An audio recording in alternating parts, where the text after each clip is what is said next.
Hello বন্ধুরা, চলো আজকে তোমাদের সবাইকে নিয়ে যাই আমতায় মা মালাইচণ্ডীর মন্দিরে। দেখো, এটা কোনা স্টেশন। এখান থেকে আমরা আমতা যাবার ট্রেন ধরলাম। এখানে পরিবেশটা এত সুন্দর লাগছিল, তারপর ট্রেনে উঠে তো আরও বেশি সৌন্দর্য বেড়ে গেল। দুধারে চারিদিকে সবুজে সবুজ ভরা, আর আমাদের ট্রেন ছুটে চলেছে। এত সুন্দর এই সবুজ পরিবেশ দেখে মন পুরো ভরে গেল, কারণ এই রকম সবুজ তো আমাদের সচরাচর চোখেই পড়ে না।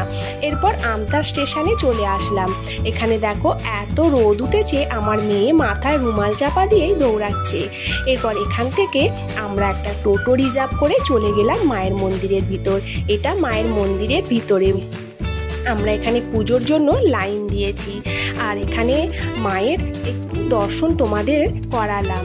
দেখো মা কত সুন্দর। এখানে আমার মেয়ে অস্থির হয়ে যাচ্ছে গরমের চোটে, কিন্তু আমাদের খুবই ভালো লাগছিল, কারণ পরিবেশটা এত সুন্দর। বাচ্চারা তো আর এসব বোঝে না, তারা গরমটাই উপভোগ করছে, কিন্তু এখানে সৌন্দর্যটা উপভোগ করতে পারছে না। এরপরে মাকে একদম সামনে থেকে দু চোখ ভরে দেখলাম।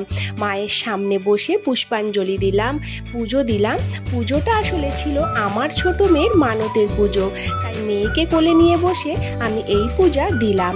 এরপর মায়ের মন্দির থেকে বেরিয়ে এসে এখানে ধূপবাতি দেখিয়ে বাবা ভোলানাথের দর্শন করলাম। এখানে আরও দুটো মন্দির আছে, সেটা হলো রাধা কৃষ্ণের মন্দির আর রামকৃষ্ণদেব মা শারদা বিবেকানন্দের মন্দির।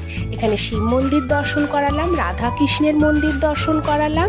এখানে চারিদিকের পরিবেশটাও তোমাদের দর্শন করালাম।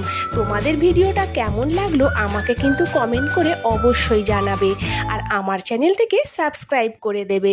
টাটা।